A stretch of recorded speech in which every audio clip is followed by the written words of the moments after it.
And we're in. How are you doing, Dr. Emma? I'm very happy to be back here with you, Ryan. Yes, back here again, right. So, for anyone that wants to learn all about Dr. Emma and her backstory and how she got into holistic medicine, you can go back to podcast number 45, which we did all about you and your background. But now, today, you've come back because we have a whole nother topic to discuss, and I'm super excited. I'm super excited to talk about it too. So what is the big surprise?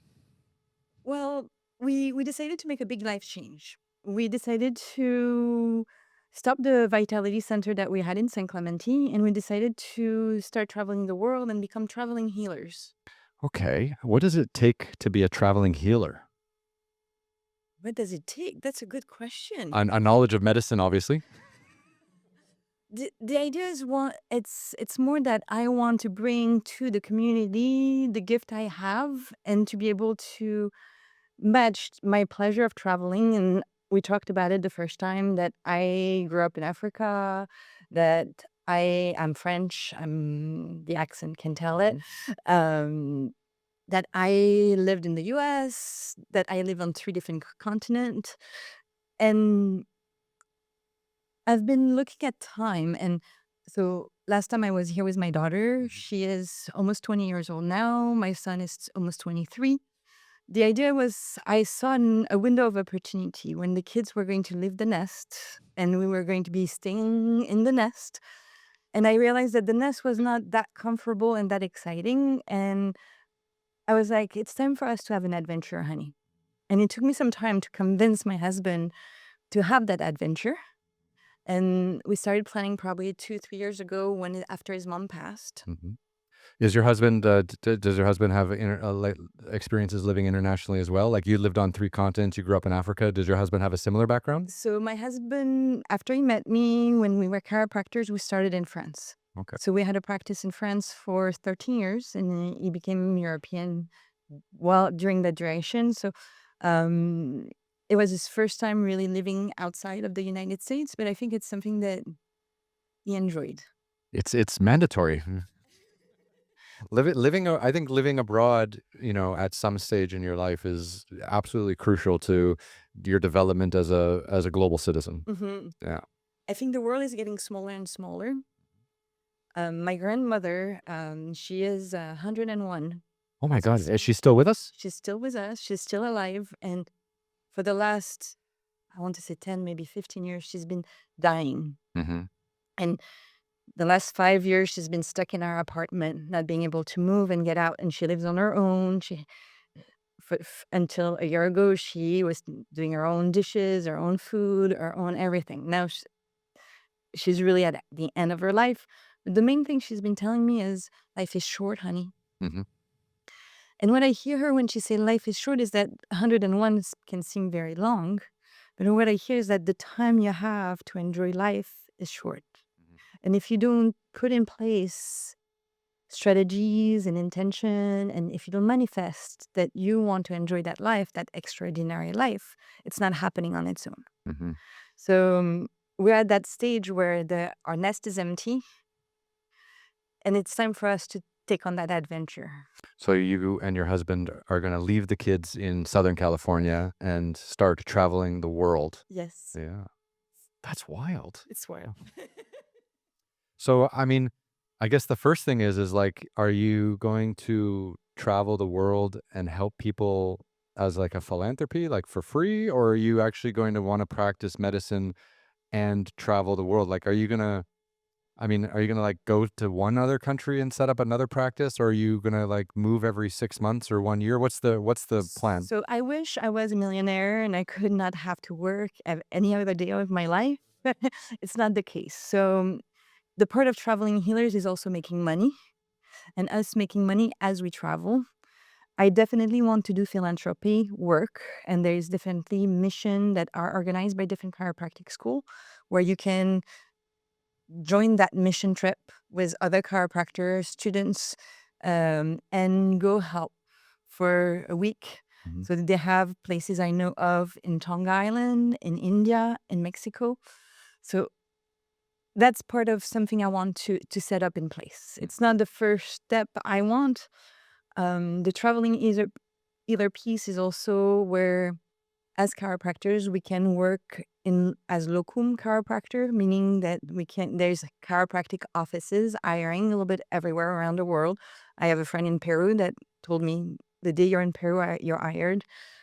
I'm going to That's part of it. Mhm. Philippines, I know, are often looking for chiropractors. I saw a country in Africa, I think Uganda, had chiropractors that they were looking for. In France, we can work and travel there too. Sure. So the idea is more to locum means replacement, like 6 weeks, 3 months, while a chiropractor is pregnant and she wants to take a leave out of her office. If a chiropractor wants to take a few months off or a few weeks off for summer vacation. So that's where I come in. I would take care of their patient. Mhm.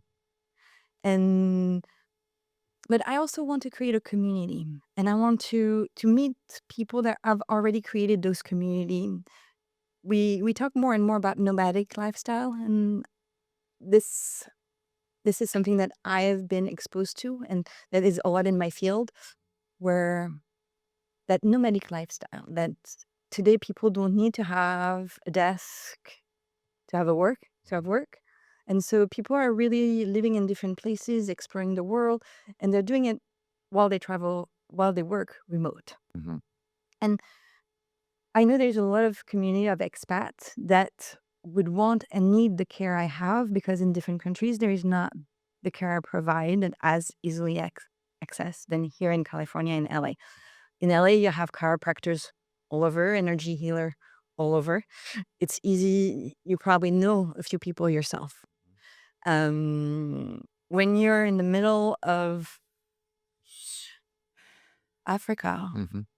there might not be access to some people that can help you optimize your system and not just look at your symptoms, but really look at how can you age better? Can you create more vitality for yourself? How can you make your life better? How can you have even a better mindset? Mhm. And so those are all the tools that I'm bringing that I can serve anyone anywhere with. That's wild. Is that like, if you have a medical degree in any field of medicine, can you just travel around the world and practice it? Like, or are there restrictions? Because I have no idea about this business.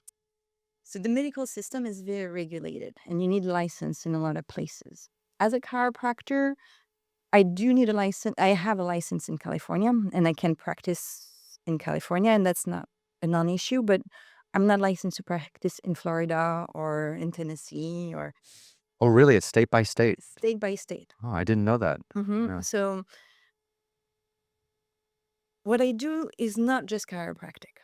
Yeah, we talked about that last time. You use a holistic, It's like, a approach. it's a very holistic approach. Chiropractic is one of the tool in my holistic toolbox that I have. I do energy healing, I do emotional release, I do a little bit of functional medicine. Am I going to be a licensed doctor when I go to Mexico, when I go to Panama, or when I go to most likely not. But my goal is not to be a licensed doctor, it's to help people Mhm.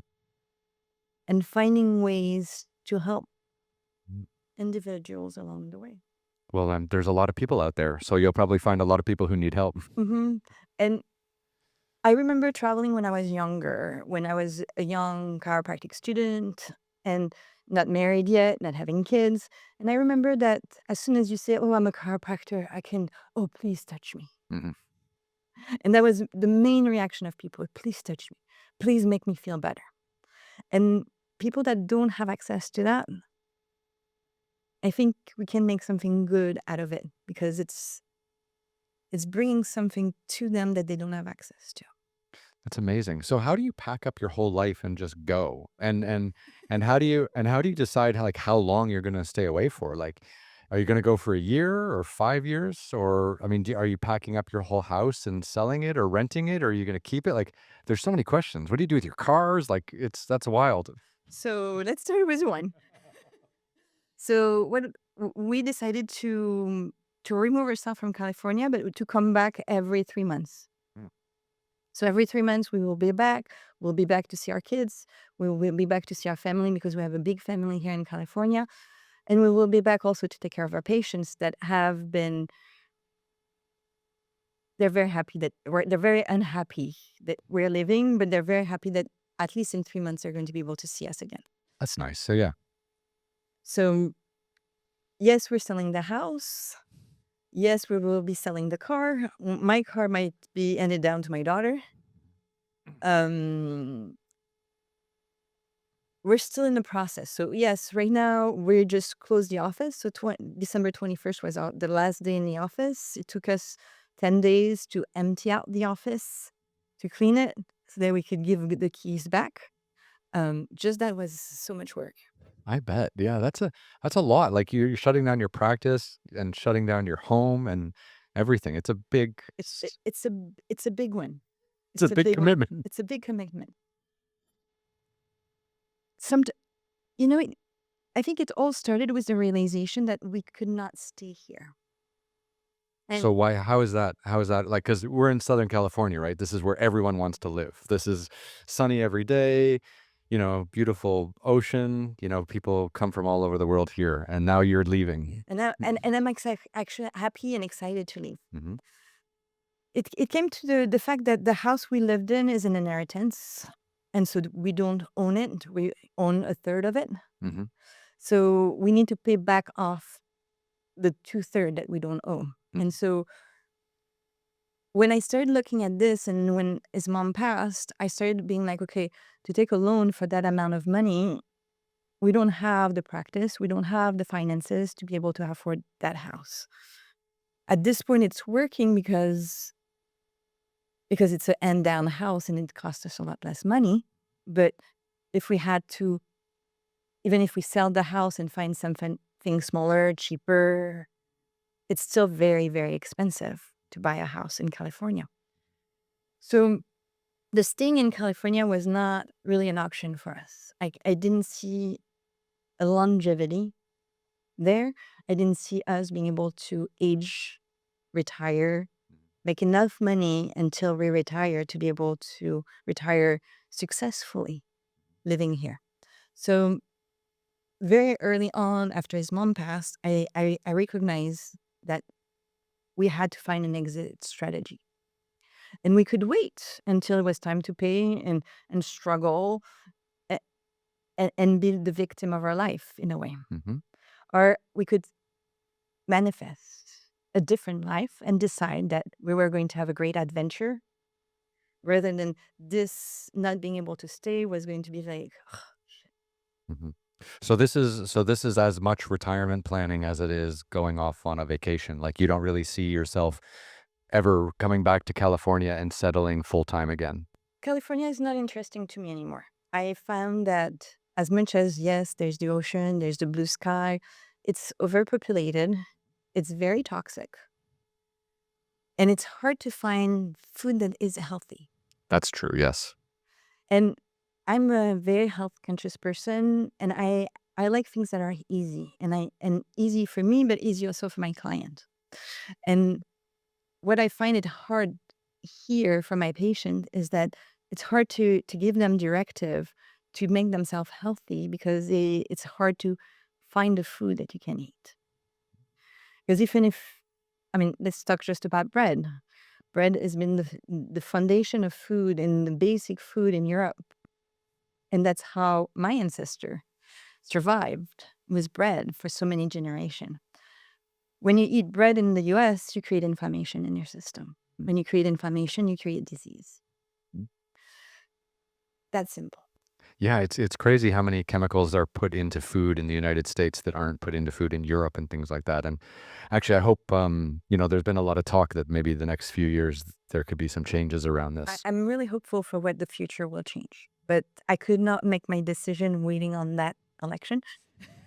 Yeah. I had to I had to make the decision before that. So we'll see where we end up. My husband is American, really likes the United States, really believes in the Constitution and human rights, and see that the United States is really the land of the free, Hmm.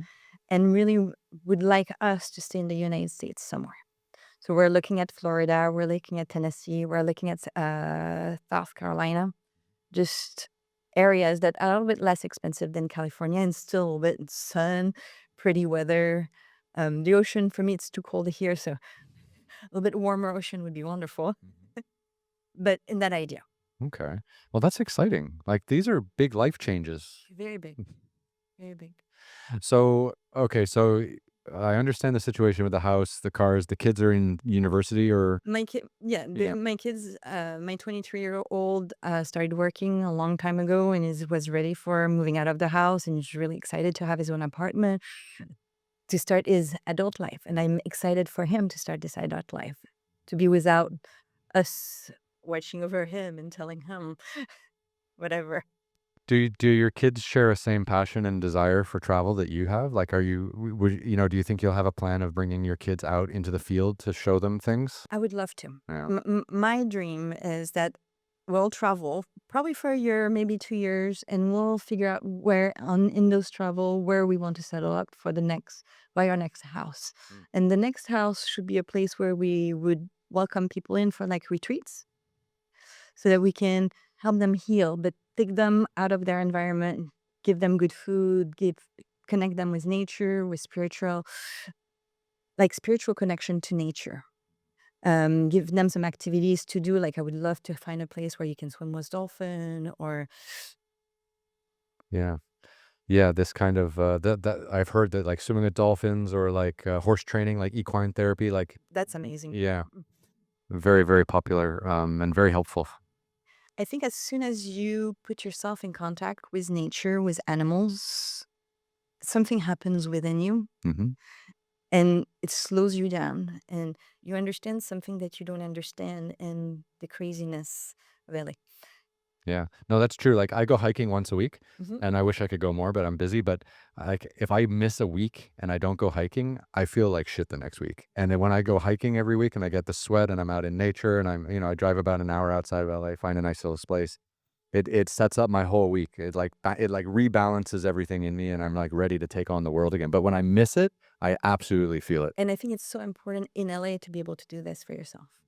And I think once a week is probably not quite enough. That's why you need it the next week. Yeah. And you feel crap because you probably need it more than once a week.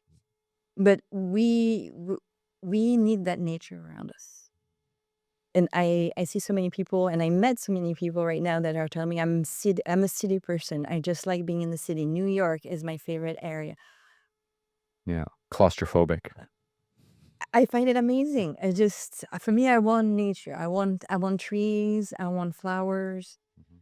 I want birds in my neighbor and coming to me eating wild birds. Mhm. That's amazing. So just as an aside, I was filming in Brazil a few years Sure. ago, and I was in the middle of the Amazon, and we were in that town called Manaus, which is Mhm. right on the Amazon River. And we went like an hour and a half north of Manaus into the jungle and stayed with this wonderful man and his wife and kids. And he leads, I mean, it wasn't like a holistic medicine experience, but he leads people out into the jungle and you do what like an overnight jungle experience. So you go out and you live off the jungle, you create your bedding from the jungle, I love that. you eat, what the jungle provides you and stuff like that. And this is kind of what that sounds like to me. It's like, people who are exhausted and tired of living in the city, they can come out and like stay with this family, and eat with them and connect with them and then go out and, have these natural experiences in the jungle. Exactly. I have a different experience. And with the tool I have was creating mind clarity, working on the body, releasing tension, releasing trauma, bringing that all together to create really an experience of healing for people coming to see us in our retreat center. Yeah. That sounds good. I mean, like, I mean, if I guess if you choose the right place, you could have a lot of people coming to you because there's so many, people going on retreats. Like, you hear people going on, meditation retreats, yoga retreats, all this kind It's of stuff. something that people are looking for more and more, I think, because they're so busy in their daily life that they don't really have the time to do something extraordinary. Mhm. Well, and so when they're on vacation, they're really looking for that extraordinary experience. And so the extraordinary experience can be, of course, ziplining and getting scared or jumping off a parachute, but it also can be just diving inside yourself and connecting to who you really are and how can I work better with myself? And how can I get myself to be my best friend and to work with myself even in a better way? Mhm. Now, when I hear you talking about all of this, I think of like Bali right away, right? Because Bali has created an entire industry of self-help or meditation and yoga retreats and all this kind of stuff. But I haven't heard anyone in like Bali doing quite exactly what you do. Okay. But that's kind of like a tourism hotspot, Mm-hmm. and maybe it's not the place that you would want to go. But that's kind of what I think about when I hear like about retreats, or maybe even, I mean, I think Costa Rica is also becoming very popular Very these days. popular. So Yeah. there's some areas that are very popular today. I think, like you said, Bali is a very popular one. Costa Rica, Hawaii, Mhm. a little bit too. There's definitely some spot. Greece is starting to be. It would be nice to spend a couple Portugal, of years in Greece, right? right? So it's finding. So first, before we spend a couple years, it's starting to do like maybe 1 month to explore. So we're leaving on the 7th of January, so very soon, Oh, wow. to go to Puerto Vallarta. Okay.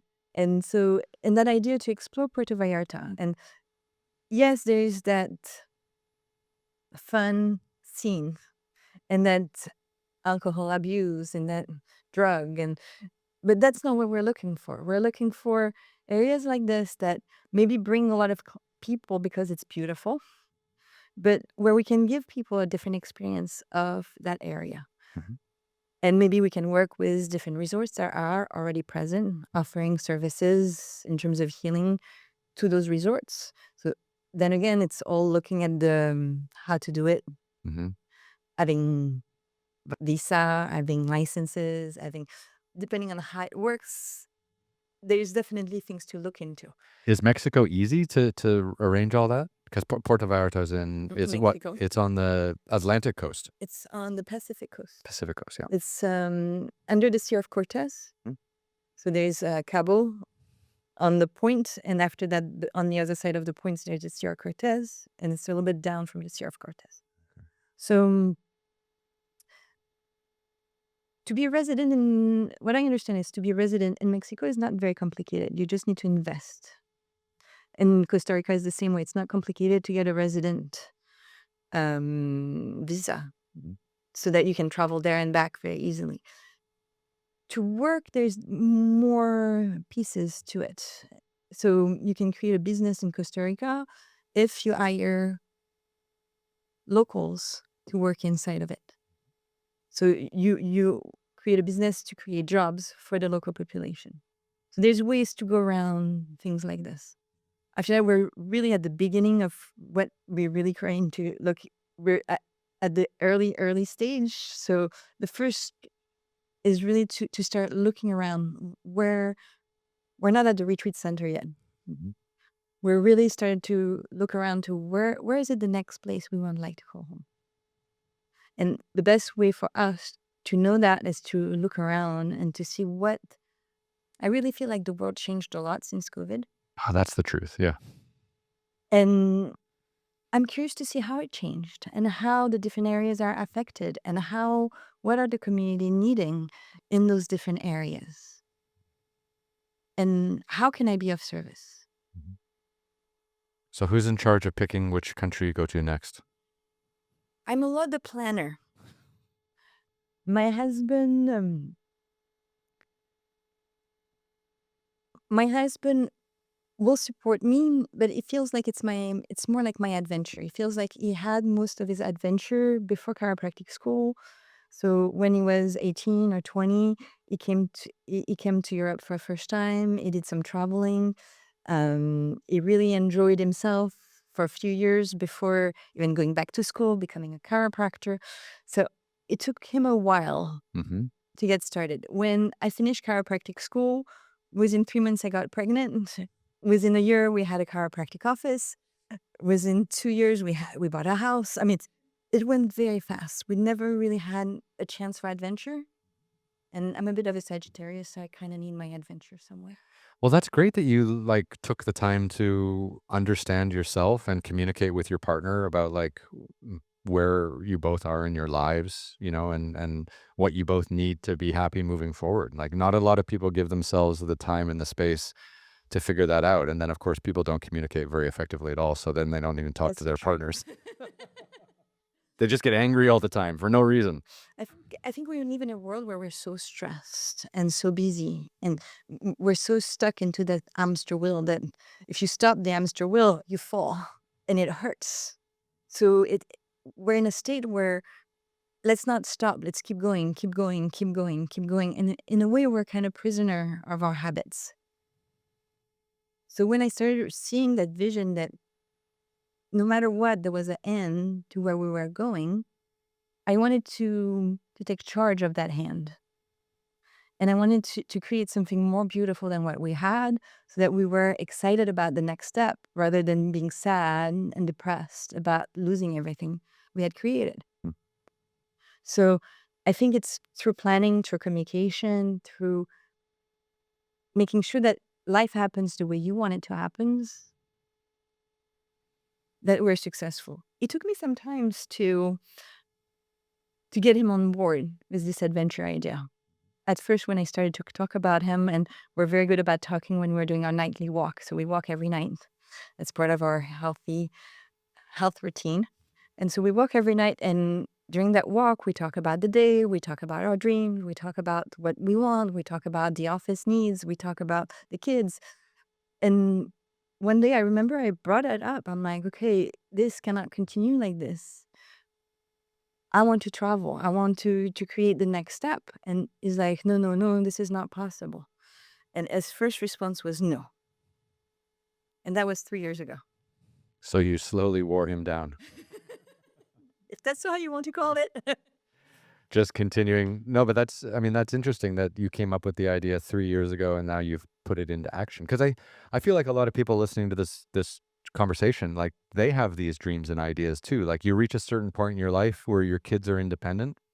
And it's like, why not sell the house and go see the world? And, whether you're, a chiropractor or a lawyer or whatever, I mean, you can just go and start exploring. And I think people are so afraid to make the decision that you and your husband have made.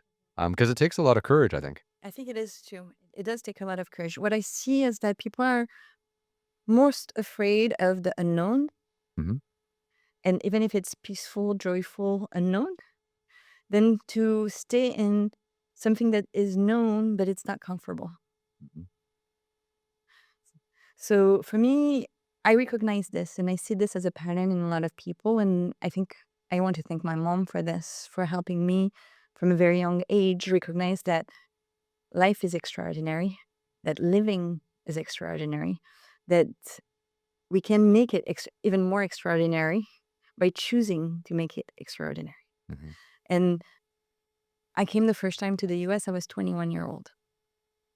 I remember one of the discussion at the chiropractic table with all the chiropractic students at lunch, and they were like, "Wow, you came from France. You're so courageous to come from France."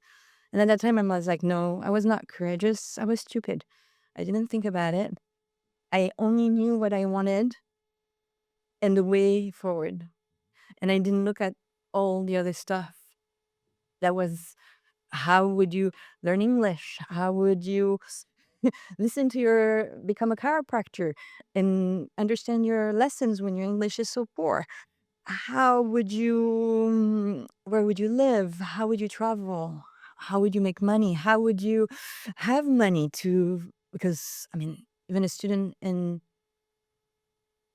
the US it's a lot more expensive than it is in France. For sure. Yeah, no doubt. So finding that connection and having that chance from a very young age to travel and to know that if you choose, if you put your mindset and if you create that dream and one step at a time, you're going to create it. And as you create it, you might change it a little bit and evolve it, because I don't exactly know where we're going to be in 2 years. I don't want to be where we're going to be in 2 years. That's exciting, right? It's wild. It's crazy. It's weird to be like, I'm going to be homeless in a month. But in the same time, it's exciting. It's like, I'm going to be homeless in a month. So it's finding what I find people do is really focusing on what not working and finding all the reason why they cannot do it. There was a lot of reason why I should not sell my house, why I should not close my office, why I should not let go of my kids, why Yeah. All of the fear and anxiety that people put on you. there's a lot of reason why not to do it. And there's a lot of, and my focus is the reason why I need to do it. Hmm.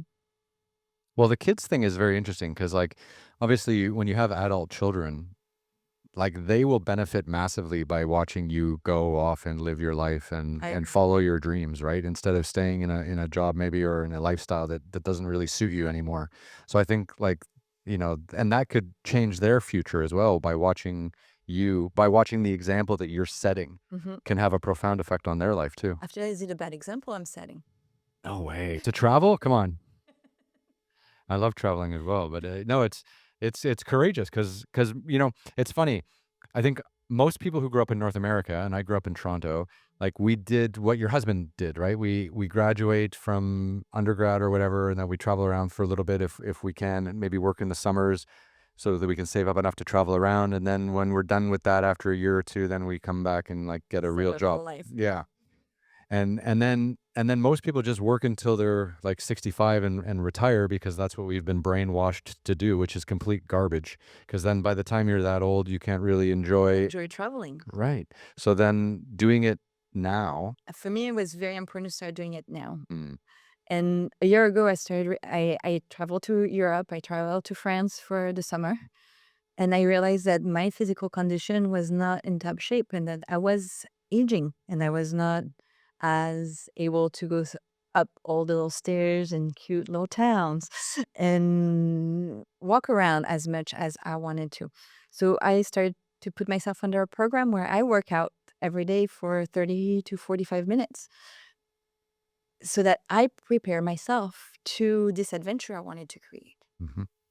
It's interesting, isn't it, how just living our everyday lives is so destructive to our physical and mental health. So destructive. So destructive. Oh, what is the government selling us these days about how to live lives? Well, I hope somebody in the government is going to help us shift that mindset. Yeah. It's true. So you're I mean, essentially, I at first when we had talked about this a few weeks ago when you said you wanted to come back, I thought you were going to like take like a gap year and keep the house and maybe keep the practice and then just travel around for a bit and explore, but you are making like a big life change. I'm kind of like that. It's all or nothing with me. But that's exciting though because those are the people who get shit done, right? Cuz people who sit on the fence, they never make a decision. Like you just have to go. Sometimes you just have to go, and it's funny because we're in a very different dynamic with my husband right now, where we're really creating a new life, and we're really looking at how both of us function. And I'm very much internal, and I like my strength come a lot from my past, from finding myself strong within. And so when I feel myself strong, so working out, eating healthy, making sure that my mind works good, makes me feel strong, energy rich, so that I can take on that adventure. My husband is very different because he's more external, and his energy comes from feeling the world and feeling the global consciousness. And it's something very different because it's not in the world that we live in. It's not something common. We're taught pray, meditate, go in a lot. We don't talk about expand. Allow yourself to feel the world and let you be guided by that feeling. I think I'm an expander. Yeah. I love being out in nature and out in the mountains or out in the desert, like with nothing around except, beautiful nature in every direction. Like that's my happy place. Yeah. So that dynamic of creating and planning this trip with him has been very interesting for both of us because it's really deepened our relationship in a way, because it's forcing us to look at what bonds do we have. And a lot of parents today, their bonds is really around their kids, and not and they have lost a lot of their own connection. Mhm. And so the idea was really to really connect each other, connect myself to myself, connect my husband to himself, but also connect both of us as a unit and being like, we're a team and we're going to work on this together. And then really wanting that connection to the earth. Mhm.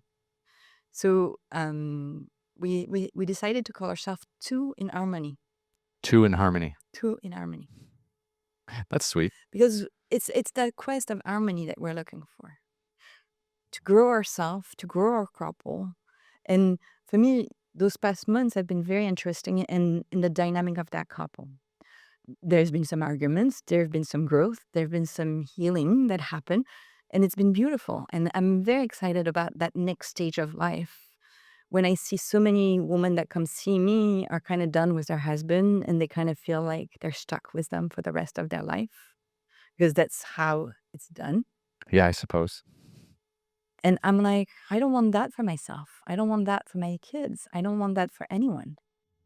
So I'm really excited to create that adventure, to have created that adventure so that we can look at our couple and look at that dynamic and really create a power team that we are. Yeah. Instead of just kind of sleepwalking through life Exactly. and sleepwalking through your marriage. Exactly. Yeah. That's bold. It is a bit courageous. So you're not gonna get on. Crazy. Yeah, a little crazy, but you're not gonna like get on a plane and fly to Nepal next week. You're gonna go to Mexico, which is close by, kind of same time zone, just to like start feeling it out slowly. So when I'm looking at where do I want to create that retreat center, because the end goal is to create that retreat center, I'm thinking about a place where it would be a little bit less expensive, where we could get a helper, where my kids would not be too far away. And so when I'm looking at Mexico, I found all this together and it's only a 2.5 hour flight. So if my kids need me a weekend, I can go there for the weekend. Yeah, that's nice to be in the same time zone. Uh-huh. Yeah. So I don't want to give up on my kids at all. It's not, I just know that this is a great period of time for them to create their own adulthood. I remember when I was 19 and I left my home and I started living on my own, and how much growth and how much change it created in my own system, that I want that gift for my kids too. I see in California that a lot of the kids are staying home until they're 25, 26, 27 Really? because it's so expensive to rent your own apartment, to afford life without the parents, Mhm. that I'm actually excited that my kids are going to get that chance at a young age to go out in the world. After that, yes, they go out, but they go to college, they go to dorm. It's a drinking party Mhm. more than anything else.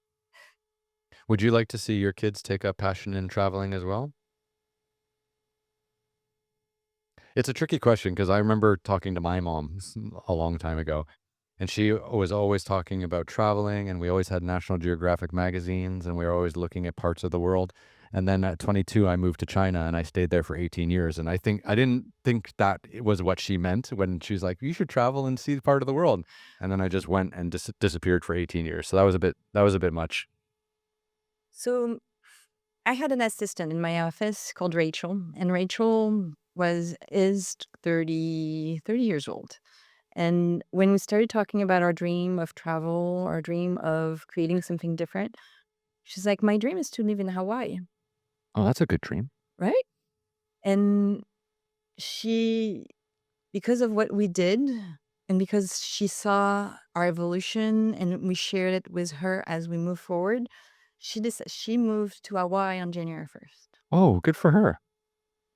I'm very excited for her. And I saw her mom a couple days later, and and she's like, I'm so sad. I'm so sad. I'm like, why are you sad? Are you sad because your daughter is going to be living her best life? Or are you sad because you don't have her around you anymore? And she's like, well, it's definitely not the second one. It's definitely not the first one. Right. So I didn't make my kids to be around me, to surround me all the time.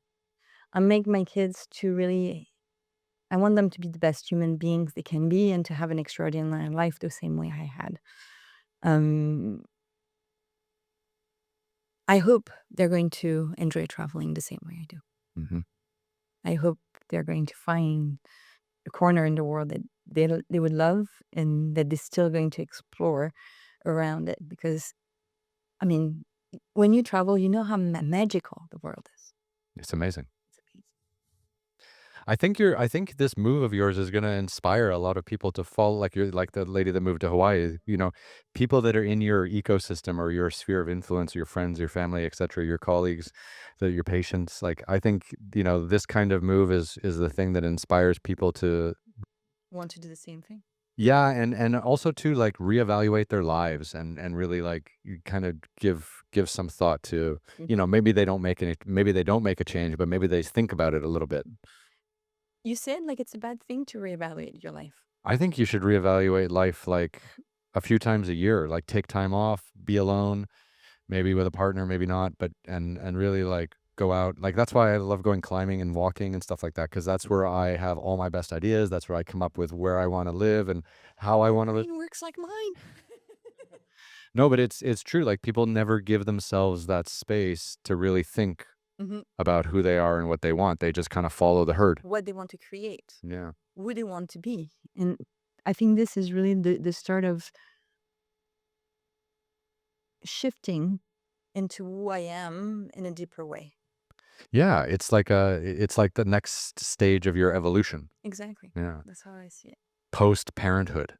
Prosper. Yeah. And I see a next stage after that, which is going to be grandchild, because I want to be around my grandchild. Yeah, so it's good if you're not on So totally on the other side of the world. so the idea is like maybe I'm going to find a place, maybe I'm not going to find a place and I'm just going to do locum work for 3, 4, 5 years, maybe 10 years. And then when my kids are going to be like, okay, mom, there's a baby on the way. I'm going to be like, okay, honey, where are you now? And I'm going to move 3 doors down. Oh, that's nice then. Yeah. Yeah, as long as they're not in LA. I think your kids are gonna follow you in some way, shape, or form. Like, I think it's quite intoxicating and it's quite exciting if you have parents that are kind of committed to a lifestyle of travel and being kind of nomadic, and I think, once you start sending them pictures of all the beautiful places that you get to go and all the people you get to meet and the people that inspire you, I think, that's contagious. Like, that'll catch on. I remember when I was younger, my mom would take me to, would be my mom was a world traveler, my dad was a world traveler. And I remember when we would go visit them after I started chiropractic school, like after I moved out of my house, she would always find ways to introduce me to people around her that would make sense to me. Mhm. Like she had a friend that had grandkids that were about the same age as my kids. So every time my kids would come over, they would bring the other kids around, and the two grandmother were taking care of the 5 kids. And so the kids are always the best time. And same with me, she always introduced me to folks my age that had the same kind of interest, that had a different path in life. But it was always interesting to hear about that other path that they had taken and the other experience, and get connection with the people that she met. So I think that's how I grew that love of traveling, because I always find a way to meet people, experience, and connect with a world that I didn't know existed. Well, I think the best yeah, I mean, I think the knowledge that you get about the world by traveling through it is phenomenal, but also too, I think you learn more about yourself than you do about maybe, a country that you happen to be in one particular moment. Now, I mean, okay, Costa Rica sounds great, Bali's fun, Puerto Vallarta, beautiful, Greece sounds good. Would you ever, like, consider, you know I mean, have you been to India before? Like, does that 'cause India has a long tradition of holistic, I healing. I I've n- I've just recently started looking into India. I think for a long time I was a bit afraid of the Asian countries. I'm not sure why, maybe because of the population, maybe because of the low quality of life. I'm not sure what was, never, maybe the different in language too. There's a lot of people in India. Uh-huh. And so but I do remember of seeing pictures of China. My cousin went to study when he was a young engineer and had his first job in China, and he brought back some pictures of the Bay of Along or whatever it was that was just amazing. Those trees, those water rivers, those, and activities that he was doing that was looked amazing. So when I thought about it, I never was interested into India. But the more I think about it, the more I think there's learning, and I'm going to be called there at one point. Yeah. It might not be, it's still far away from my kids. I still want to stay closer to my kids, so I don't think my retreat center will be in India. But in that idea, yes. Yeah. No, India's spectacular, especially like a lot of these retreats and stuff like that.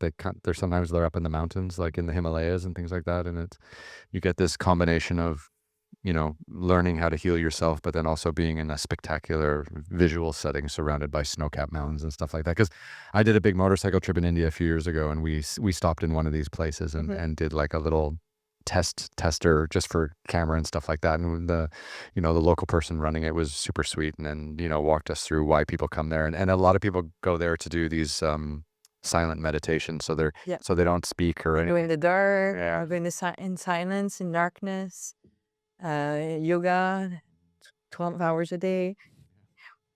There's some intense things going on in India. It's going to be very interesting. I think so, I think so.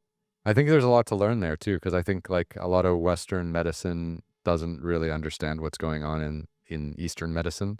Like, they're so kind of backwards, but actually, the more I talk to you and the more I remember from our previous podcast, like, you actually incorporate a lot of those Eastern principles in what you do too. So it might be a nice mix. I would love to see how, I mean, connect with different healers around the world Mhm. and seeing how, what's considered healing in other places. Yeah.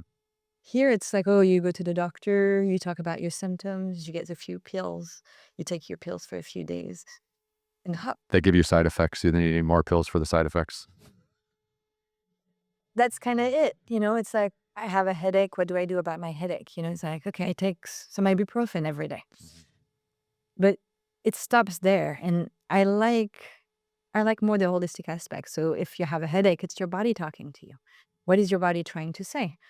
And from my perspective, with my tools, there's definitely three major things that I'm going to look at if somebody comes with headaches. I'm going to look at neck tension, I'm going to look at stomach, and I'm going to look at hydration first. And 90% of the case, those three will resolve the headache. But the solution to drink more water, most people are like, this is not what I need. I don't need to drink more water. This is too simple. Such a simple remedy is not going to work for me. I need something more expensive. It's true, like, people put a value on feeling healthy, and then they think they need to spend money to feel healthy, but all they need to do is Connect to who they are, connect to their body's strength, and give their body what it needs for good support. I think being a doctor, if you believe in holistic medicine and you believe in something bigger than all of us here, Mhm. like, I think being a doctor in the United States is a pretty difficult job. Like, I think it would challenge, like, I feel like you're challenged by the environment in the United States of working in this field as well, and you're kind of like leaving to find fulfillment in a lot of ways. Am I wrong? A month ago in my office, it was during the few last weeks of working. I had very little time. People were calling to get appointment, and a new patient got scheduled somehow, which I didn't really want a new patient at that point any longer. Yeah, you had one foot out the door. So I'm like, okay, fine, I'll take her. And she comes in, she asks a couple questions. We do our scan on the computer. She was happy with the results of that. And then I start doing muscle testing, and I'm like, are you a Buddhist? I'm like, no. And she's like, and you're not Christian either. I'm like, no. And she's like, well, we're leaving. You cannot do this to me. Oh, really? Because you're not religious? Bec- because she put the muscle testing into a religious category where I could have sent, I guess, demons to her by just reading our body's energy. Wow, and this is in Southern California. And this is in Southern California. So when you say it's hard to do what I do, because yes, it is. Some pe- a a lot of people don't understand the level of depth at which I work, and how I can help them in different ways. And I'm very careful when I start working with people to make sure that I'm not overstepping boundaries, because I don't want to tell someone, "Oh, you look tired," if they don't ask me if they look tired. Yes. Or don't want to tell them, "Your energy is not flowing properly," if they don't ask anything of me. Because it's not my it's not my responsibility to check in your energy and to let you know how your energy is functioning. If you want my opinion on it, ask me. I'm happy to help. But I don't want to just jump on people in the streets, and I'm looking at people all the time that walk crooked, and as they walk, you can see that their pelvis is all out. I'm not going to go, "Okay, let me adjust your pelvis because you're all crooked." Hmm. People needs to take that responsibility and say, "I need help." Yeah, for sure. It's interesting because I feel like like if you're a doctor that believes in holistic medicine, I think being in the United States is a really tough place to be because I feel like the system works against you because everyone wants you to be specialized in something, and then the patients work against you because they've been so brainwashed by their parents and by the media that, you. It's true and it's not true. There's a lot of people that really appreciate the holistic mindset, and there's more people that are educated in that holistic mindset than we think. The mainstream media promote that medicine, traditional medicine, but people recognize more and more that this traditional medicine is not what they're looking for, it's not what they need, and it's not serving them the way they want to be served. And so they're always looking for something different and something more, and somebody that can listen to them, hear them, listen to their symptoms, connect them to what's going on in their body and why do I experience what I experience. Mhm. We're curious in nature. We want to know why. So the easy solution for a medical doctor is like, you have a headache, you just have a headache. And it's a headache. That's what you have. And in a way, it answers the why. Mhm. My head hurt. It's like, oh, I have a headache. I have a migraine. So people put a signification there, but they don't dig deeper enough to understand what that means Mm. and what it means for them. Because I really feel like we're disconnected from how our body mind works, how our systems are so interconnected that we are not just our own physical body, but we're also bacteria Mhm. inside of us. There's our environment. That's very important. And how all this needs to work so that our thoughts are clear and our body works well and we're able to perform Mhm. in life the way we need to perform. And we don't all perform the same way. And I'm not saying everybody needs to be an athlete or go climb mountain, but we all need to perform in some ways in the life we have Yeah, I think so, and we all have to be functional, like, at a basic level. at a basic level. Yeah. And so that's my job, is to help people understand how they function so that they can tap into their own knowledge and their own wisdom so that they can make themselves function better.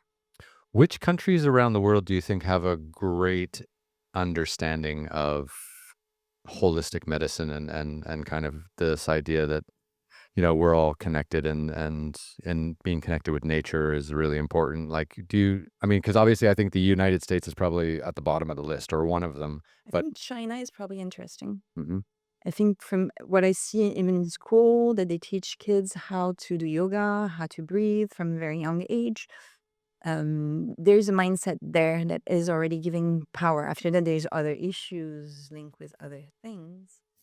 but actually, like, because I lived in China for 18 years, Mhm. and I had a lot of friends that came to China from Canada and the United States, and they came to learn traditional Chinese medicine, and a lot of them, like swore by it. And like I remember being in a situation where a friend of mine was having like really bad migraine headaches. She went to a doctor. Doctor gave her a bunch of pills. Pills didn't help. And then she went to a traditional Chinese doctor, and he made her this disgusting tea that just smelled terrible and almost made her throw up. But she took it for a week, and all her migraine, and it like cured her migraines. And this is, quote Years unquote, later. yeah. Mhm. And this is like not medically approved, but actually it works. I find it so interesting that they can put people under anesthesia with needles and do surgery on people without anesthesia, just with needles, using the needles for anesthesia. Finding mind blowing. Mm, yeah. So, what countries? I think after that, there's pockets. There's areas where people, like we were talking about Mexico, about Puerto Vallarta. I'm hearing about Soyalito, which is a small town that's probably half an hour away north of Puerto Vallarta, that I hear has a lot of holistic mindset and holistic population. I think more and more people are looking for this. hmm Yeah, we are. Because the current, see, this is the thing. Like you said the world really changed, in 2020 when we had COVID. And I think the thing that changed is we can all call bullshit now, like a lot faster, and we see it a lot more because governments lied to us, doctors lied to it. The last 4 years have been a mess, right? And we were forced to do all these things that maybe weren't necessary, and we all see it. And now I think I don't know if we all see it yet. but I think trust is at, like, an all-time low, and I think that's better because I actually think, like, when we don't trust governments, when we don't trust the health We industry. have to find something else to trust. Right, If we can exactly. turn that trust more inward and trust our own perception and our knowledge, Yeah. that's, I think we need to turn the power back around to us. Yeah, to give people the power to understand themselves, to give Exactly. people the power to, like, assess their own physical fitness Mhm. and to make them self-aware. And I think that's where there's so much success with those Apple Watch, those what's the ring, the The aura or or Oura, something like that, yeah. you know what I'm talking about. Mhm. People love to know what their body is doing, Mm, and they want to know more about how to tap into that body wisdom because they know that this is a machine that works on its own, that repairs itself, that makes baby pretty much on its own, that knows what to do in most situation. But every so often there's a situation where you don't know what to do with your body. And I think the more knowledge you have on how to encourage those natural body functions, the more successful you are at performing in life. mhm. Now with this kind of traveling around the world idea and eventually setting up a clinic somewhere, do you hope to learn from all these different countries you go to? Like, is it as much a helping people kind of passion for you as well as like a learning from local healers as well? Like, are you planning to pick up some tips along the way from all these great places that you're going to go to? I hope to continue growing and evolving. Yeah, Yeah. because everything's done differently everywhere, and I think that's the most fun part about traveling. I'm really excited about finding some new, like grandma's remedies. Like in France, we use like olive leaf tree to help cure disease. Mhm. It's not something that a lot of people talk about, but the olive tree, if it's in a tea, you drink the tea, it's really good for a lot of infectious disease. Mhm. So it's easy to make, but we don't do it anymore because first we have olive trees everywhere and nobody would make money if everybody would grab olive trees from the neighbor's tree and make themselves a tree every time they're sick. But in that idea, so I think there's like some remedies that have been forgotten or that have been lost. I would love to go in the jungle to explore what do they do for healing? What do they do when somebody cuts themselves? It's in this world that we put like some alcohol or some antibiotic cream and layers of bandage. In areas you put dirt Mhm. or a plant Mhm. Yeah. A lot of plants have medicinal qualities for sure, yeah. for sure. So I'm curious to see what I can found and very interesting in talking with other holistic healers that have different knowledge. And there is this idea that I have where like creating a space where people can learn from each other about healing and health. Would you I mean, I already see it coming, but, like, would you write a book about this experience that you're gonna do traveling around the world? Because I feel like, all these little grandma recipes and all these little local healers and all these little Definitely need to tricks. work on that. Yeah, because you think about it, like, people would love to know, how people deal with headaches or cuts in the Amazon versus India versus Southern California, like, I think those comparisons would also shed light on how kind of misguided the US healthcare system is in some ways by not incorporating enough of holistic medicine maybe. And I don't think it's the misguided that I'm interested into. It's more the opening the opportunities and the possibilities and saying that there is different solutions and that you can pick the solutions that work for you at a time given. That taking an Advil because you have a headache and you have to go in a very important work conference and you're going to be working for the next 4 hours and you need to perform, that's fine. But if it's just about just relaxing and vacation and you have a headache because you drink too much the night before, do you really want to take that pill or do you want to help your body detoxify? Mhm. Yeah, and then what are the detox options, right? And What are they? what detox options do you have? Mhm, Where do you start? And talking about things like this. So my first project in terms of a book is I want to write the story of my life, where me growing up in Africa, how I learned to become a chiropractor, the meditation, the power of the mind, and talk about all this and how the system functions and how, like, give more that book that helps people understand how their system functions. mhm. But I like that idea about a book about the remedies and keeping track of that. Well, yeah, because you've had such a unique experience because, like, you have lived all over the world, but then your experiences here in the United States are a great kind of anchor to a story where then you travel around the world and compare everything you see around the world to the way it's done in the United States. And I think that for the American audience, that might be a really interesting read, right? Because I think a lot of people feel like when they go to the doctor, they're not getting the whole story or the whole picture They or. don't really have choices and then don't really know what to do. I have a few patients that are nurse practitioner, Mm, and one of them, we were talking a lot about this, and she's like, "I'm tired of being in an hospital. I'm tired of the way patients are taken care of, the options that they're given to them. There's one way to do things right, and most of it I don't agree with anymore." And that's the nurse practitioner that's saying that. And she's like, "I need to stop my job," and I'm like, "Good, I think you should." Because, like you, I'm more encouraging people that wants to make life changes and not stay sleeping mm, in their life. And I'm like, but she's like, "I don't know what I can be doing next." And I'm like, "What about being a patient advocate, where you go with families that are their loved ones in the hospital, and you make sure that they know what their choices are, and their options are, that they understand if you say you need this, what it means to need this, and how long it's going to take to get out of this procedure that you're getting into." Because it's complicated at this point. Well, don't you think, like, the fact that someone would need an advisor or an advocate to be the go-between between a sick relative and the hospital administration, just that idea alone is ridiculous. Like, that's how bad the system is, that's needed. But it's so needed. It's so needed, yeah, it's true. Yeah.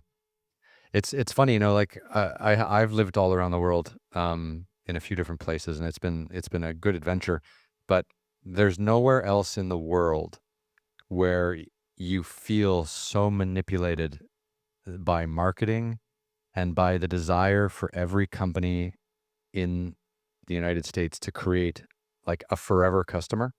Like this idea of like, oh, you're sick. I'm not going to cure your sickness, but you're going to come back to me, every month for the next 10 years. And I'll just kind of string you along as we can without actually fixing anything. And, I'm sure it happens all around the world too, but you don't see it as blatant and you don't feel it as much as you do here in the United. And I've only been here a year, but I see it everywhere, and most people who live here don't understand that. No, they don't see it anymore because it's so everywhere that they don't see it. I don't come to LA very often. I live an hour and a half south, so it's not that far, but I don't come to LA very often. And Thank you for coming to the studio today. you're very welcome. The one thing that I thought was very funny coming to LA today, and what I noticed the most was all those billboards. And a lot of them are about movie theaters, about movies. Yeah, this is that town. Sunsets. It's everywhere. Yeah. And in every single poster, it says the best movie picture, the best movie of the year. And I saw 10 billboards that says the best movie of the year for 10 movies that are different. Mm-hmm. Yeah. And I'm like, I asked my husband, I'm like, it's kind of weird, isn't it? It's like, no, because they're selling you that you want to go see that movie. And it's award season. So we're getting ready for all the awards coming up. So everyone's doing extra promotion and working extra hard to make sure everyone loves their films or television shows. So, and this is about movie theater. This is not about our health and about how our body works. No, it's great distraction. But it's the same way that happens in the way the body works. It's like, this is the best medication. This is the best thing you can do. And so people are looking for that magical pill that's going to cure all their disease. And they think, most people that I know think that there's a pill that they will take for the rest of their life that will make them great. I'm sorry to say it, that pill doesn't exist. No, it's a whole combination of things. Uh-huh. Yeah. But don't you think that simplistic idea of just taking a pill and having it solve all your problems is a result of so much kind of training, for doctors and medical professionals in the United States being like so narrow and so specific that we think like, oh, if we can just solve this one problem, it'll fix everything else. But without that idea of looking at a problem from a 360-degree kind of angle. 100%. And that's the thing that's really not being done. Like, that's the thing that bothers me the most is, It's everything is divided in small categories. Yeah. You have a heart, you have lungs, you have a throat, you have ear, nose, and throat together. You have vascular system, but everything doesn't work together. Or the different, if your cardiologist said your heart is this, your general practitioner doesn't talk to your cardiologist that much. Mhm. And doesn't know what medication you're on. Most doctor doesn't pay attention to what, and you get medication that are not working with each other so much. Mhm. So yes, I agree with you. This marketing, this programmation, this idea that the body cannot heal itself is really stopping people from living a good life. And that must drive you nuts. And keeping them into that hamster wheel. It does drive me nuts a little bit. And that's why you're leaving. Part of it. Yeah. Yeah, because it's a real struggle. Because like when you can see through the bullshit, but you can't change the bullshit, then I think it's time to go. Yeah. That's wild. So I think that's where I really want to get a retreat center so I can get people outside their normal daily life to really like shift enough so that when they go back into their own environment, hopefully they changed enough so that they can reassess. I think it's a great idea. Like I have a friend of mine who recently, he hurt his knee very badly, and he went to a doctor here and he wanted to like, cut open his knee and do all this stuff. And then he's like, no, fuck that. Like, I don't want to rehab my knee for a year or whatever. So he went down to Costa Rica and got stem cell the treatment. So they took stem cells out of his stomach in fatty tissue or something like this. I'm not an expert, but and then they put it in his knee, and it attacked, and healed and did all that stuff. And it's been a couple months now, but he's feeling great. But he avoided the evasive surgery. Like he avoided the healing of having to heal from being cut up. He was able to, allow his body to heal in an effective way without slicing everything wide open and being in a hospital for a week. Surgery doesn't work all the time. No, I know. Yeah.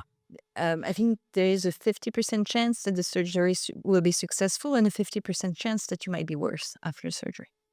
So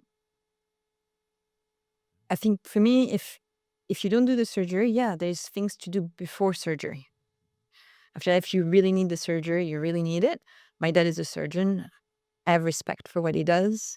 And I think at times it's necessary, Mhm. but it's not all the time. And it should not be the first approach. What is your dad, who is a surgeon and probably in a very specific field, I'm guessing, what does he think of your approach to medicine? Do you guys have these kinds of conversations? We have. So there's things we agree on and things we disagree on. I don't think we talked about this in our first podcast together. I don't think you ever mentioned that your dad was a surgeon. Okay. Yeah. So my dad was a surgeon for the French army, Oh. and his specialty is tropical medicine and obstetrics. So he would deliver a baby in Africa, and so it would be called the doctor with the golden hands because he would bring life to families that were not able to have babies. Um, when I told him I wanted to be a chiropractor, his first reaction was that it's good. It's good because 70%, that's what he said to me, he said, 70% of the people that go see a medical doctors are not helped by the medical doctor. Wow, serious, 70%. He said, that's what he said. Mhm. I'm not sure if it's true or don't, Yeah. but that's what my dad says. Like 70% of the people that go see a medical doctor are not helped by the medical doctor. So if you can help part of those 70%, that would be awesome. I'm like, okay, I like that. Mhm.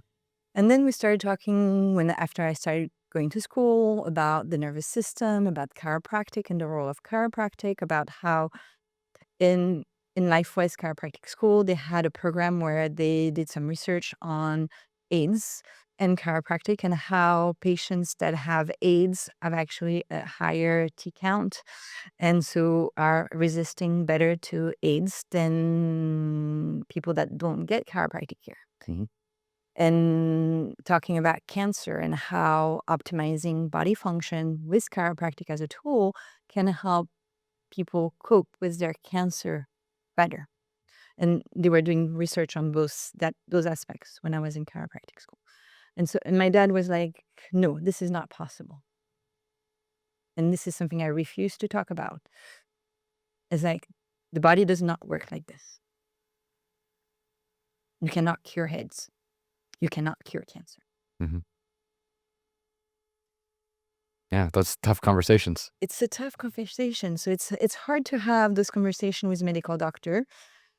We have a very good friend that's a medical doctor now, and she's more holistic minded, and she gives more supplements. She encouraged the body, and she loves referring people to us because she's like, I work with the long term, with more the chronic issue by resetting the whole system. But what you can do is really short term, like people that have pain, that have shoulders, that have knee. You can go get in there and help the body really fast, unwind the tension or release the trauma or work on that emotional aspect that she understands, but most medical doctors. Yeah. Yeah, it's true. Wow, I know might not be the official statistic, but 70% of people that maybe go to the doctor don't get what they need from that. It's crazy. Yeah. That's a huge number. And when you think about how much money people spend on healthcare in this country specifically, to have that high It's not healthcare, it's disease care. disease care, yeah, it's chronic disease care, Dis- mainly perpetuated through the population by our food system. Isn't that scary? It is kind of scary. Huh. And no one's talking about it. Hopefully, we will see. Well, I just think, there's just too much money in it now, right? That's what keeps information out of the news or out of the so that's why I think writing a book about everything you learn about the world that you're traveling in, but comparing it back to the way you were taught to do things in the United States Yeah, versus the way people are doing them around the world for similar ailments or something like that. this would be very interesting. That would be great. I'd read that Mhm. book for sure because it'd be like, okay, like, when I was taught to do this in California, they taught us to do this, this, and this, but I just met this man in Mexico and he's been doing it like this for 30 years and they don't even use that thing. They use this thing and that thing and it's better and his patients are happier or something like that. Because those kinds of comparisons, because people in the United States are so arrogant and I've only been here a year, but you can tell like they think like whatever way they do something is the only way to do it in the entire world. And that's a pretty toxic attitude to have because the world is a big place. There's a lot of people living there. There's people who have been doing whatever, training or whatever, medicine, for thousands of years. They understand the earth, they understand nature. They might not, be able to repair a spinal cord, but they can deal with, like you said, maybe 70% of the cases that are general medicine. Yeah.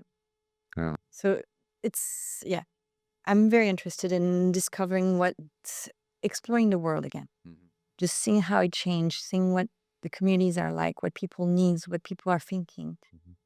It seems like you are ready for your next trip. Where are you going next? I'm getting ready for it. Yeah, I'm looking at actually going to South America to do some filming. So we're working on that at the moment. Yeah. Sounds cool.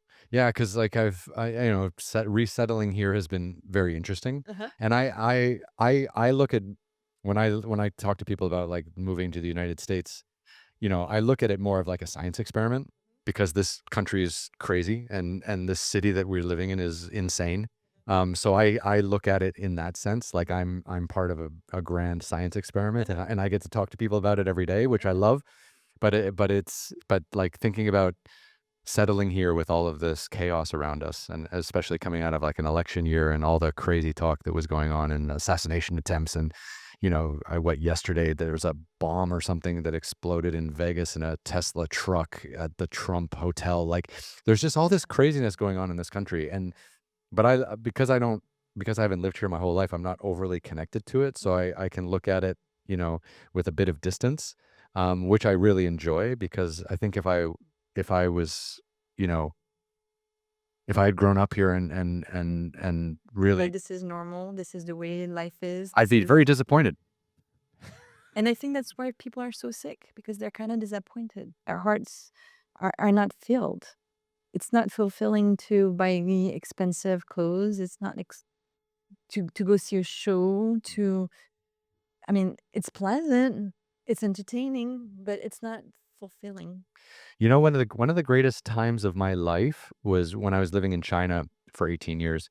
And like when you think about the way the news media in the United States kind of uses propaganda or uses some misinformation and stuff like that to try to like raise some emotion out of you or something like that. Like I find that to be really exhausting. Yeah. But I can't tell you, like living in China for 18 years, I couldn't really understand the news. I couldn't read a newspaper. Of course. All of the advertising was never directed at me, and most of it just Yeah. went right over my head. But it was such a peaceful time in my life, even though I lived in a city with 30 million people, because I wasn't being bombarded by shit all the time, like with the news media, with the advertising, with all this stuff.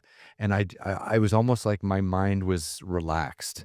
And then actually I've noticed how kind of triggered or how kind of aggressive you can get when you're constantly being hit with marketing and negative news like I have been in the last year living in the United States.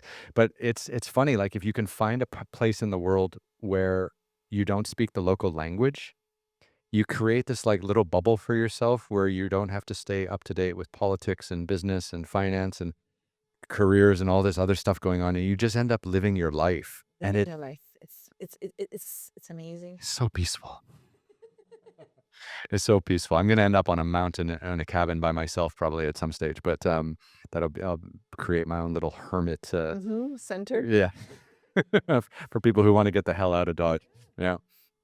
I mean, there's more and more places where that nomadic lifestyle happens, where men together creates like areas where you can work out, where you're only focused on what you need to do and not on the little things, where you have the support of a community that wants to do the same thing, achieve the same thing you want to do, that are going to talk, eat, exercise, experience life in a healthy way. I think that's the key, right? I think the key to, like, understanding your body, understanding nature and the connection between it, understanding holistic medical approaches, like, the key to all of that is less distraction.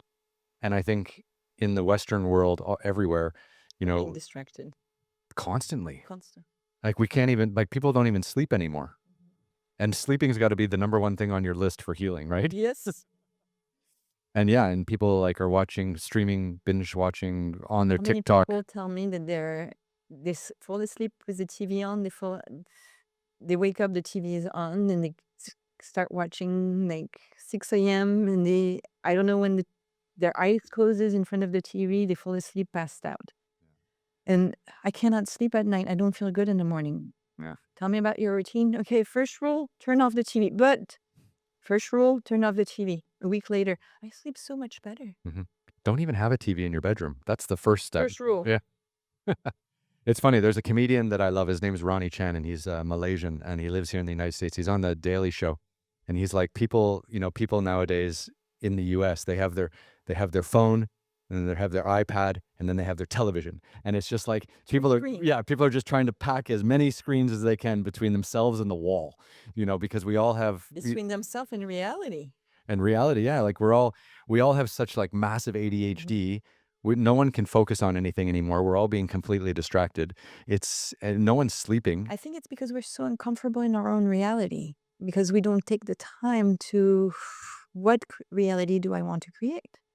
Yeah. And it's easier to take off your phone and to look at what other people are doing for their own reality or get entertained than to be like, okay, what's the first step for me to move toward the reality I want to create? hmm Well, this is why I think what you and your husband have decided to do is very brave, very courageous, very exciting. But if you can, I see like two paths, right? Mhm. And you can tell me to shut up if you want. But one path is obviously going to be like setting up a center and helping people and things like that, which is obviously very important. That's core to who you are. You've been doing it for your whole life. That's amazing. But the other thing is teaching people how to get the hell out of here. Yeah. Like if you're not happy, make a change. If you want to live in another part of the world, you can do it. Like you just have to stand At up. this point, I don't understand why people are so attached to staying here. It's just fear. And I see so many people that when I talk about what my plans are and how I want to move forward, are like, wow, this is my dream. You're my hero. I want to be like you when I grow up. hmm And those are any kind of age kind of person. I'm like, everybody, I think I'm not doing anything extraordinary in a way. I'm I'm just opening a door and letting what I want happen. hmm And putting some courage and some thoughts and some intention into it. But most people I don't understand why those people that are like, oh, I want to do the same thing you do, are not doing it. I think it's fear. I think people grow up in this country. I think people grow up really fearful. And I think that fear perpetuates various forms of consumerism and it keeps you kind of trapped here because you're afraid to go out. And then We would meet anybody in the street saying, are you afraid? No one would say yes. They're they wouldn't afraid. admit it. They don't even recognize it. They don't even recognize it.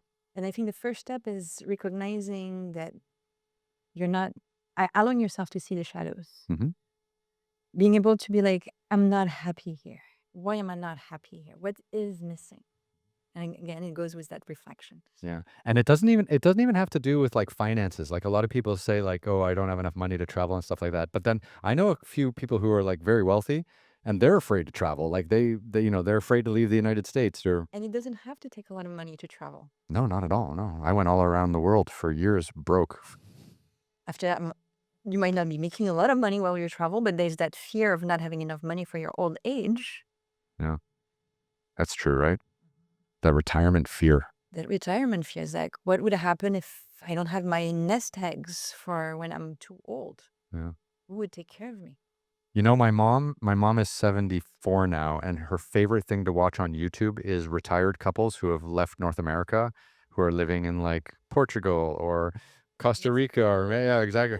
This is her favorite thing because my mom loves to travel and she's alone and but she travels alone all the time and she goes to some of the same places that these people go to and she's fearless and it's pretty amazing. But she uses YouTube and she uses these couples that have like just given up on North American life or Western European life to And I find think something else. it's great that we have those videos in YouTube to show us that there's something else possible and open us to the possibility. After that, yes, we have to find that courage, that need, that envy within us to be like, okay, I want this more than I want my life. Mhm. Yeah. I want to fulfill my soul and get physically and mentally healthy more than I want a new BMW. But some people want the BMW more. Well, we're in the town for that. Oh, no, it's crazy. So, I mean, I think, yeah, it's very exciting, this decision you've made and the fact that you're just leaving in a few days. Mhm. Yeah. Yep. And you guys are glowing, like you're completely ready for this new chapter. I feel ready. It's bittersweet too because yes, we created a community in San Clemente. We have patients that really loves us.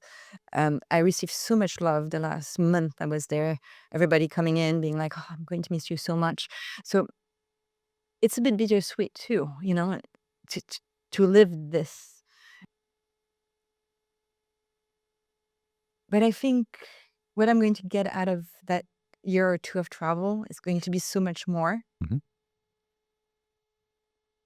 that I'm okay. I'm And excited. and you're gonna be able to pay that love forward, right? Like all your amazing patients here that loved you, you're gonna take that to your next group of patients in Mexico and then to the next group of patients that you go somewhere else. So, you're paying that forward every time you go to a new country or a new part of the world. That's the exciting thing. That's very exciting. Yeah. Wow. Well, is there anything else that we haven't covered that you might want to talk about, or are you feeling good? Does your husband want to jump on? I don't know. Is there anything else we didn't talk about? I think we've talked about a lot of things. Uh-huh. Yeah, we did well. We have a third person in the studio, so it's quite exciting today. You want to take him in for 5 minutes to ask him? I would love to. Yeah, sure. Let's do it. Come on in. Come on in. We're swapping out the hot seat here. Oh, it's all good. I know you might edit. No, we won't edit at all. No, no edit. Oh, wow, you're much taller than your wife. Hold on. Does that chair go down just a little bit? There we go. And just bring that mic in. Yeah, perfect. All right. Yep. Well, welcome. Thank you. This is the first time. This is the first time we've swapped guests mid podcast. Ah, lovely. We're bringing in a first time. Yeah.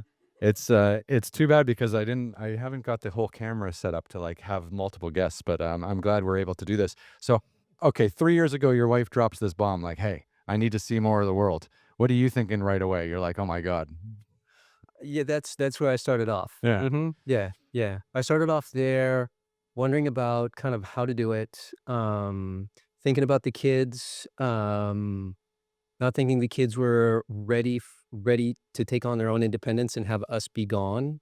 And then just that initial kind of fear that you were talking about. There's that moment of recognition of the excitement and, okay, what it really means to do it. Mhm.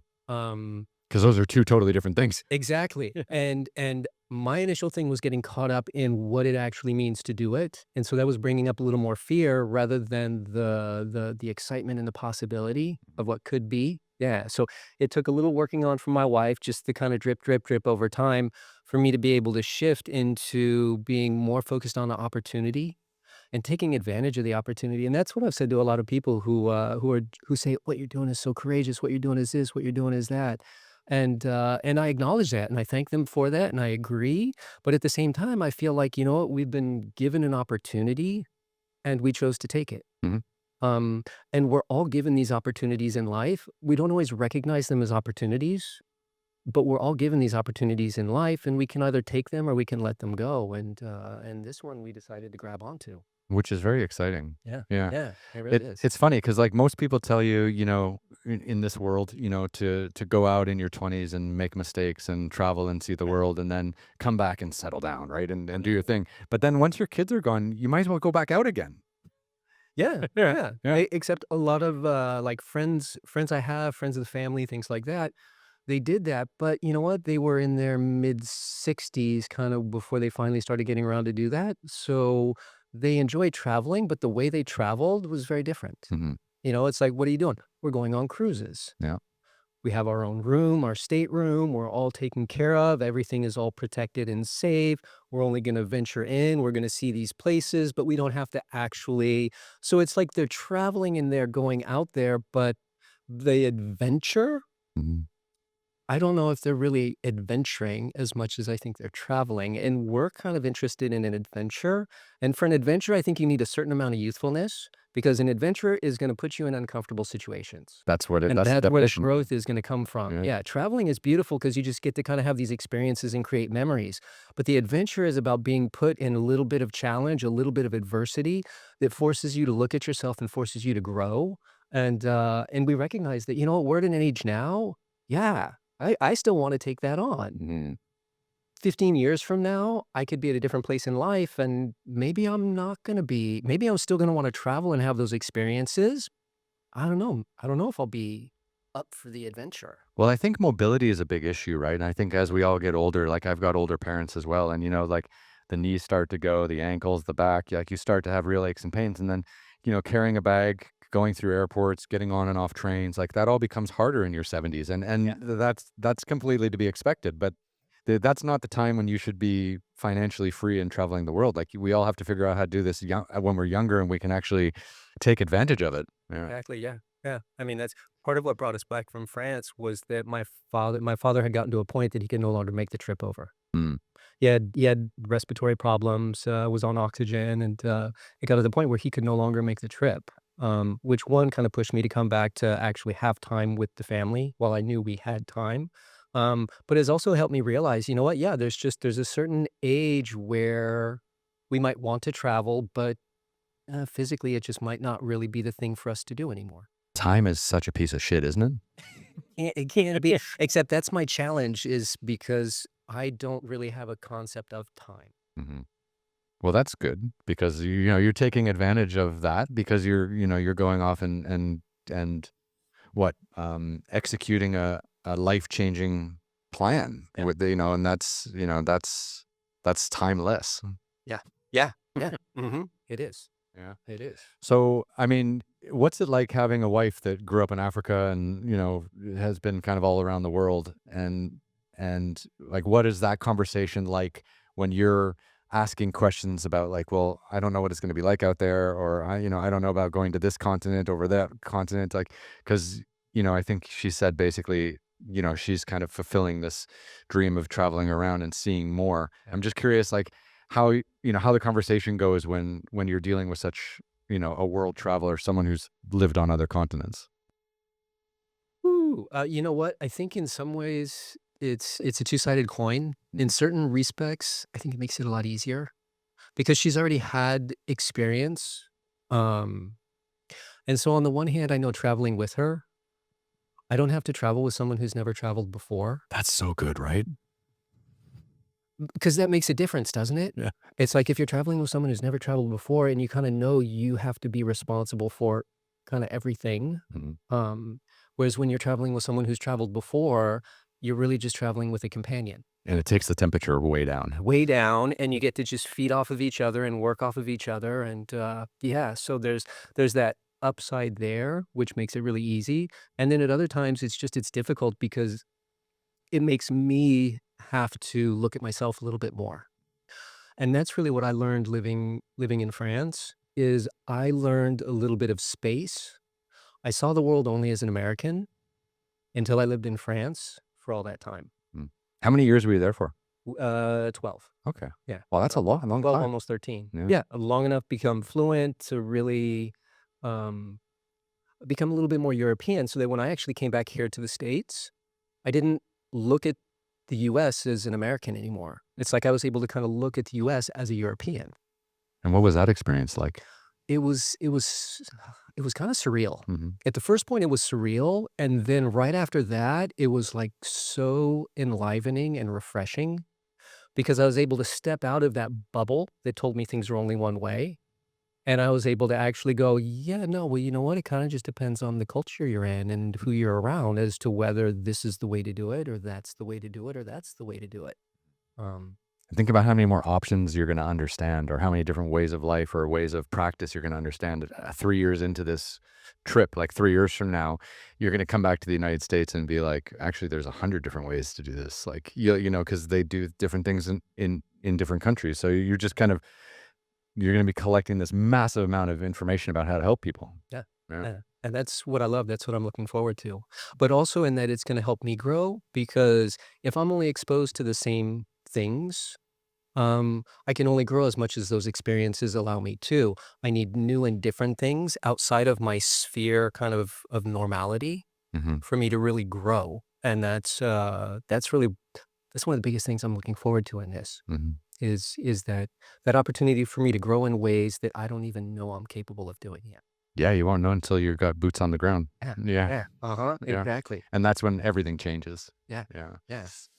I remember I was going to China for the first time in, like, 2001 when I was 22, and I'd read all the books and stuff like that, and then but there was nothing that could prepare you for that, that first time you land at the airport and go through customs and try to catch a taxi to get into town and then, get ripped off or get dropped off in the wrong place, and then you don't know where you are. Like, that's the good stuff. Yeah. Yeah. Yeah. That's the stuff that really builds character, but you can't do that unless you put yourself out there in the world. Yeah. Yeah. Oh, yeah. It's exactly that. And put yourself in those situations where, well, if I was at home, this is what I would do. Well, you're not at home. So what are you gonna do? Yeah.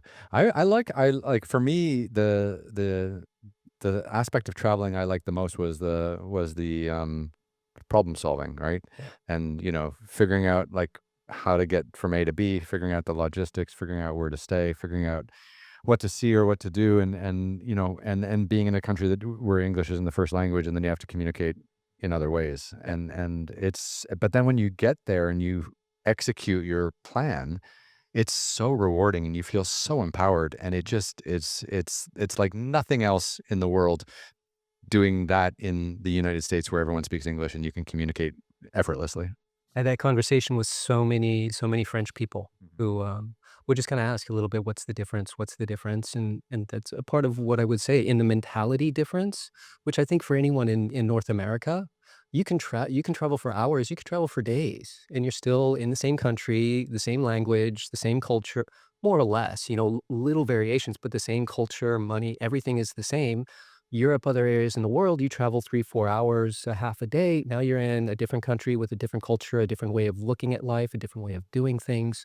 Um, and so I think it has a profound effect on people's perspective of life in the world and other people and other cultures. Mhm. Um, What's the thing you're most looking forward to about this journey? I mean, are you keen to travel and see the world? Is that, like, kind of your number one priority, or is your number one priority going to be, like, learning more about how to help people, or actually helping people? I'm just curious, like, where you are on this journey. yeah. Um, I think number one where I'm at is a part of just that adventure. The growth I'm going to every time I've traveled, I've grown from it. Hmm. So I think that's number one, what I'm looking for, because I recognize how just living life kind of day in, day out, and there's the job and the family and the kids and this and the routine I can get settled into the routine, but I recognize how that has not helped me grow. And time goes so much faster. Oh yeah. Yeah. With every year, time goes even faster, Yeah. which my mom told me when I was 10. Uh, That's tough to absorb and understand at 10, though. I didn't take it at 10. Yeah, it was like summer vacation was a little long, and she's just like, "Honey, don't worry. With every year, time goes faster." And as a 10-year-old, it's just like, God, it's such a thing a mom would say. Where I'm sitting now, Mom, my goodness, you are so right. Yeah. Uh-huh, yeah. Yeah. It's scary. It can be, yeah, but I think it can also be motivating. If you let it, or if Yeah. or I think in order to be motivated to make a real change, there needs to be, like, a trigger.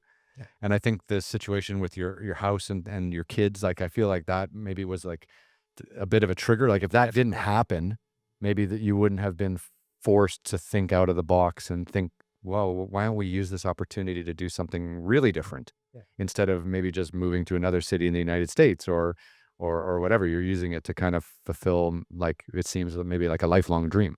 Oh, yeah. Yeah. Yeah. Mhm. And I was gonna say that's really the other purpose, that one for the growth for me, but the other is that I just know how important it is for my wife. Yeah. Yeah.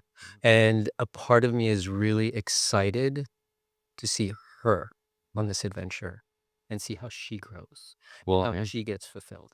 yeah. Yeah. Happy wife, happy life. Always. Yeah. Always. Always. Yeah. It's true. Yeah. It's true. No, it's wild. It's very fulfilling to, like, when you see a partner really engage, or, like, with a new place or a new part of the world and things like that, and you can share that together. Yeah. Yeah. Yeah. It beats the hell out of sleepwalking through life in this city. Yeah. Yeah. Definitely. Yeah. Definitely. What are your friends telling you about this adventure? Like, have you had people come up to you and say you're crazy? I haven't had anyone say that I'm crazy, no. Most of the response I get is the same thing that my wife was saying, Mm, is a lot of people who are just very excited, a lot of patients who are, bittersweet, sad to see you go, but even in that bittersweet, sad to see you go, I am so excited for you. I'm so excited for what you're doing. So really, there's just been a lot of positivity. There have been some friends who are just, those friends sometimes who are a little envious. They're mm, kind of like, "Oh, that sounds like such a cool idea, and I'm just so comfortable where I'm at. I'm not gonna do it." mhm. Yeah, uh-huh. And you're gonna die comfortable. Yep. Yeah, Yeah. yeah, uh-huh. But in that idea of choices, that's also where I'm at. It's like, well, if that's your choice, that's your choice. Mhm. Yeah, and just we've chosen differently, and so that's most of the feedback I've gotten from people is whether they agree or they disagree. We've got that understanding that yeah, in life we've got choices to make, and you only get one life, so make your choices and live your life. I think that's so nice, and it seems to me like you guys really know how to execute. Like it, because obviously, Yeah, people, no. but like people come up with these ideas about how to like change their life and how to do things, but then you actually have to fucking have a plan, and you have to Yeah. have some key targets in there, and you have to hit them at the right time in order to leave the country at the right time. Yeah, Yeah. yeah. Or else people just talk about it, at cocktail parties, and then they just never go anywhere. And that's a lot of the feedback we've gotten from other people Yeah. is in that they're excited for us, can tell that it's something that they've talked about. And some of them have actually admitted that, oh, yeah, I've thought about doing this for a few years. I had a friend of mine from chiropractic school just who responded to me in Facebook, when I was just kind of making the announcement of what we're doing. It was just like, I've been thinking about doing that for a couple of years also. Not pulling the trigger yet, but yeah, there's just I think that's living in people's kinda psyche. Mhm. I think more and more people are recognizing that the way life has kind of been structured and set up, um, works at keeping society moving, but it doesn't necessarily make everybody fulfilled and satisfied in life. Not at all. Yeah. Yeah. Understatement of the century. Yeah. Yeah, yeah, and I think people are just I don't think people have woken up to what the dissatisfaction is, but I think people are just beginning to feel a little bit that dissatisfaction underneath, Mhm. not knowing what it's gonna take, what's kind of like on the other side or what I need to do, but just beginning to feel that like, it just feels like there should be something more to life than what there currently is. I think COVID also, like, maybe triggered a mass reflection of self, like, because we were all home alone, we were all sitting indoors, we were all probably drinking too much or whatever, or online too much, and then at some stage, people are probably just like, "Is this it? Like, am I gonna be indoors for the rest of my like, what is like, when this is over, I'm gonna really live, right? When this is over, I'm gonna change, Mhm. And I think that maybe now 2024, 2025, people are actually starting to pull the trigger on some of those ideas they had when they were sitting around for a year or two doing nothing, or Thinking that the world was gonna end and what have I done with my life, um, and, yeah. working in their pajamas. Yeah. So comfortable, exactly. No. Well, that's exciting. Is there anything specific about the trip that you'd like to talk about that we haven't talked about, or anything, anything that you're feeling that you might want to just say in kind of a closing statement? As a closing statement, I just hope anybody else who has that dream, um, will either have the courage to pull the trigger themselves or have a partner, a spouse, a friend in their life who can be a motivator and help them do that. For me in my life, and really what I'm looking forward to on the trip, thing that I love doing with all my patients, everybody I work with, is helping them feel empowered in themselves. Like, feel empowered in a way that you can make changes so much easier, and you just didn't know it because nobody's told you or nobody's taught you. And I love doing that with people. So one, I'm looking forward to doing that on a larger scale and seeing how that actually plays out with people from all different cultures. Because I'm used to working with people who are in more of a Western rational mindset. And I'm looking forward to working with people who are not. Mhm. Yeah. And yeah, so I think anybody who can step out into that adventure Yeah. Where do you see I mean, do you see yourself as being a role model for other people? Like trying to show people that this kind of lifestyle is possible, and if you do have this feeling or this inclination that you can actually do it because we did it? Oof. Role mo Being a role model is a little difficult for me Mhm. because I recognize my imperfections, and when I think about a role model, I don't think about the imperfections, although that's probably a part of being a good role model is Just let those imperfections go. no, about admitting that, yeah, okay, you know what? I'm human at the end of the day, Yeah. and we're the same. Our stories are different. My traumas are different from your traumas. My joys are different from your joys, but we share that human experience together. Mhm.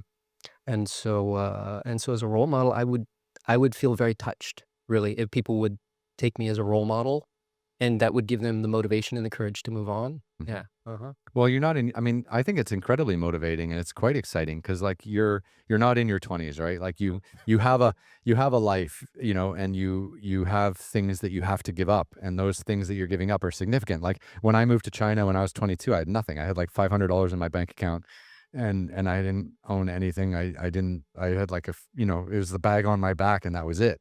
And it's easy to make crazy decisions, when that's all there is. Oh, yeah. But spending 3 years kind of preparing to turn your life around in a totally different direction and then executing that plan, Yeah. that's hard work. Yeah. Yeah. Yeah. It's work is involved, and we talk about it in terms of chapters. Mhm. We're closing a chapter in our story together, and we're opening a new chapter. And that's really kind of how we look at it. So in the closing of that chapter, yeah, there are things to say goodbye to. There are things to close down, to stop, because it's a part of closing that chapter and bringing completion to it. So I think that's kind of what we've been doing over the last 3 years is bringing a sense of completion to everything we had worked on building. So that as this chapter closes, we're free to open up that next chapter and start writing and living that next chapter. Do you think that sense of freedom is really going to be profound? Like not having all these bills and all this life here in the United States and being kind of, in a sense, completely free. Yeah. I will be happy to let you know in a few months. Mhm. Right now, the idea of it is very exciting to me. Yeah. Uh-huh. Yeah. Not having all the bills, the overhead, the mortgage, the this, the that, yeah. Uh-huh. The thought of not having all of that as a daily, it's like, yeah, I get excited by that. Yeah. Hmm. It's gonna be a whirlwind, that's for sure. It's gonna be wild. Oh, yeah. Yeah. Yeah. So on one of your trips back over the next year or something like that, we have to come back and into the studio and reassess how the first year has gone, and Would love to. that'd be a lot of fun because obviously, Emma, you've been on before and we talked about your past, but now you guys are kind of doing this together. Yeah. It's quite powerful. Yeah, Yeah. Yeah. Would love to do that. I think a lot of people will be inspired by it. A part of what we're doing is we're going to share our experience through our social media to In Harmony. Okay. And that's a part of the idea is to share what it is we're learning, what we're going through, in a sense, to let those who know us and love us kind of follow along with us, and let those who don't really get the opportunity to be exposed to, yeah, something different. Kind of like your mom watching those YouTube videos and seeing these different areas she didn't know about before, probably with some opportunities she didn't realize were available. Um, and so I would love it if what we're doing helps others in that same way Yeah. to just live their best life. Yeah, and doing it at this stage too, like having a midlife adventure and not like a late life adventure, like Yeah. actually still going out into the world when you can still add value to it, I suppose. And that's at any age. I got that because when I went back to chiropractic school, I was already older. I had already gotten a degree. I'd started working in a different profession, and then I went back. Mhm.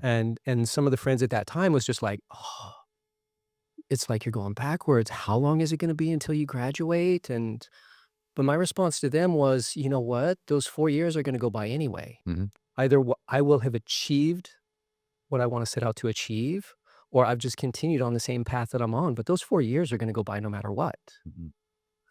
And I found that when I put it that way to people, it made them reflect a little bit more, like, "Oh, wow, okay. I was just thinking it was gonna be so long to accomplish it. I didn't think about the fact that that time was gonna pass no matter what." Yeah, people don't understand time. Yeah.